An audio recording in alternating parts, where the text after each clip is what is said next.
Yesu ashimwe inshuti z'umusaraba, nejejwe no kongera kuganira namwe ku ijambo ry'Imana muri uyu mugoroba. Ndagira ngo uyu mwanya tuvuge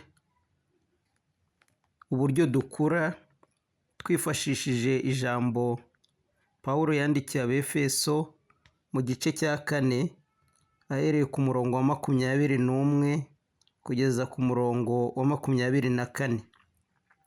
Yaravuze ngo niba mwaramwumvise mukigishirizwa muri we ibihura n'ukuri ko muri Yesu, bibabwiriza iby'ingeso zanyu za kera, ko mukwiriye kwiyambura umuntu wa kera uheneberezwa no kwifuza gushukana, mugahinduka bashya mu mwuka w'ubwenge bwanyu, mukambara umuntu mushya waremewe ibyo gukiranuka no kwera, bizanywe n'ukuri nk'uko Imana yabishatse.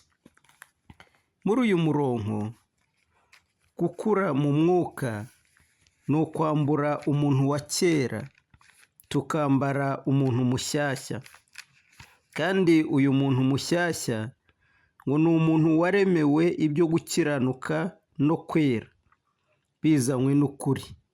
Ibyo rero nibyo Imana yashatse, nibyo Imana yagambiriye, nibyo Imana yifuje, ni ukugira umuntu ukiranuka kandi wera. Urugendo dufite rw'agakiza ni urwo kugana mu gukiranuka, ni urwo kugana mu kwera. Icyo ni cyo cyifuzo cy'Imana. Rimwe na rimwe hari ubwo dushishikazwa muri iyi nzira y'agakiza y'ubukristo n'ibitari ubushake bw'Imana. Ubushake bw'Imana ni uko tuba uyu muntu waremewe ibyo kwera no gukiranuka. Na mbere Imana yari yararemye umuntu wera udafite inenge, ariko icyaha kiramwanduza. Buriya rero agakiza Kristo yaducunguriye ni ukugira ngo tugaruke muri ubwo buzima bwera, bukiranuka, budafite inenge Imana yari yararemanye umuntu. Mu gice cya mbere cy'Abefeso hari aho Pawulo abivuga ngo kuko Imana yadutoranyirije muri we isi itararemwa, kugira ngo tuba abera tutariho umugayo imbere yayo.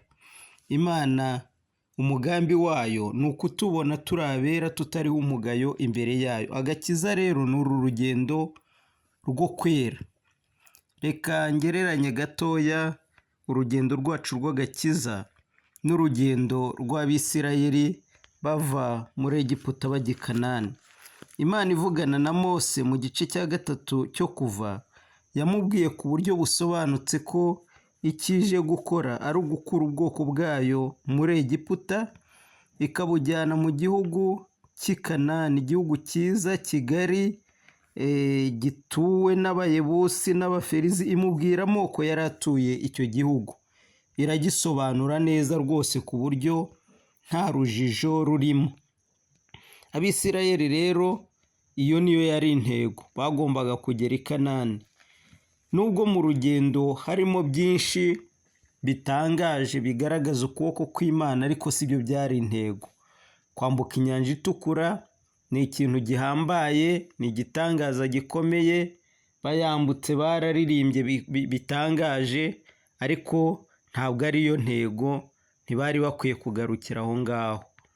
Kurya manu mu butayu, kunywa amazi avuye mu gitare, kunesha Abameleki, kureba Imana ku musozi wa Sinayi no guhabwa amategeko, kureba ibindi bitangaza byose yagiye ikora bari muri urwo rugendo, ni ibintu byiza bitangaje, ariko bagombaga gukomeza.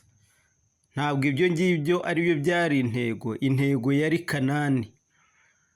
Bagombaga gukomeza rero kugeza bambutse Yorodani, hanyuma bagatangira guhindura igihugu cyabo no kukigabana, buri wese agafatamo gakondo ye.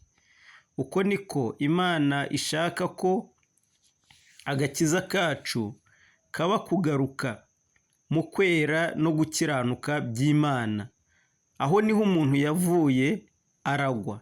Igihe cyose tutagaruka aho ngaho, ubukristo bwacu ntabwo buba buri kugera ku ntego. Njya mbigereranya n'umuntu wahanutse nko kuri etaje, yari kuri etaje ya 10 akagwa hasi, akaba agomba kongera kuzamuka agasubira kuri etaje yavuyeho. Uwo ni wo mugambi w'Imana w'agakiza, ni ukugaruka aho twavuye. Nuko rero niyo mpamvu ari ukwambura umuntu wa kera, umuntu wanduye, umuntu wangiritse, tukagenda tugaruka mu kwambara umuntu mushya waremewe ibyo kwera no gukiranuka nk'uko Imana yabigambiriye. Gusobanukirwa ibi ku mukristo bishobora guhindura uburyo bwe bw'amasengesho, agatangira kumva ko ikintu asaba gikomeye mu buzima bwe ari ukugaruka mu kwera kw'Imana. Icyo ni cyo ntego, nicyo Imana ishaka. Ibindi natwe duhura nabyo mu buzima bwa gikristo nabigereranya n'ibi byose Abisirayeli bahuriye nabyo mu rugendo. Si byo ntego, uzahuriramo n'ibibi n'ibyiza, ariko ibyo ngibyo ni aba agenti, ni ibikoresho byo kukweza, byo kuguhindura, ntabwo ari byo ntego. Kuba warakize indwara mu buryo bw'igitangaza, kuba warabonye impano z'Imana zitangaje, kuba waragize ihishurirwa ritangaje, kuba hari ibindi bimenyetso Imana yagukoreye by'amasengesho yagiye isubiza, ibyo ngibyo ni byiza, ariko ni aba agenti bo kuguhindura kugira ngo wezwe. N'imitego rero n'ibigeragezo nabyo uhura nabyo bibi bikugora, nabyo ujye uhumura ukomere, nabyo ni aba agenti bo kuguhindura. Imana yigeze ibwira ubwoko bwayo bivugiye mu kanwa ka Yeremiya ngo nta kindi nabakorera uretse kubanyuza mu ruganda. Burya tunyura mu ruganda. Ubuzima bwacu bwa gikristo buri munsi tuva muri process twinjira mu yindi, tuva mu mashini twinjira mu yindi, kugeza ubwo tuzatungana rwose. Icyo Imana ishaka ni ubutungane bwacu. Ibyiza dukorera ni insitirima zo kudutunganya, imibabaro n'intambara duhura nabyo ni insitirima zo kudutunganya. Nashimye mwene data umaze iminsi atubwira urugendo rw'ubugari kugira ngo rugere ku meza. Niko ubukristo bwacu, niko inzira yacu igana mu butungane imeze. Mureke rero dutumbire gutungana, dutumbire kwera.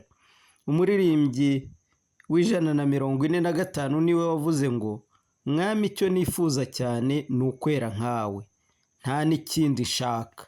Uyu muririmbyi yari yamenye, yari yasobanukiwe neza ko intego y'Imana mu kudukiza ni ukutujyana mu butungane, kuko niho twavuye.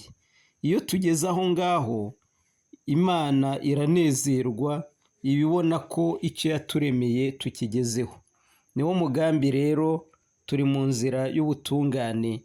Mureke amasengesho yacu aba ari aho ngaho tuyerekeza cyane, kuko ijambo ry'Imana ritubwira ngo iratwumva iyo dusabye nk'uko ibishaka.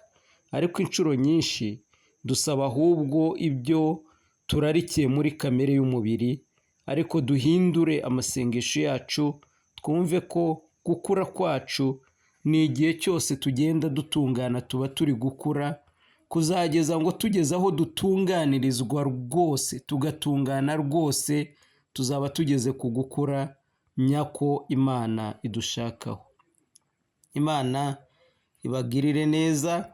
Ndifuriza buri wese kubaho azi ko ibindi byose ari urugendo anyuramo, ari imashini anyuramo, ariko intego y'Imana yo kudukiza ni ukugira ngo duhinduke uriya muntu waremewe ibyo kwera no gukiranuka.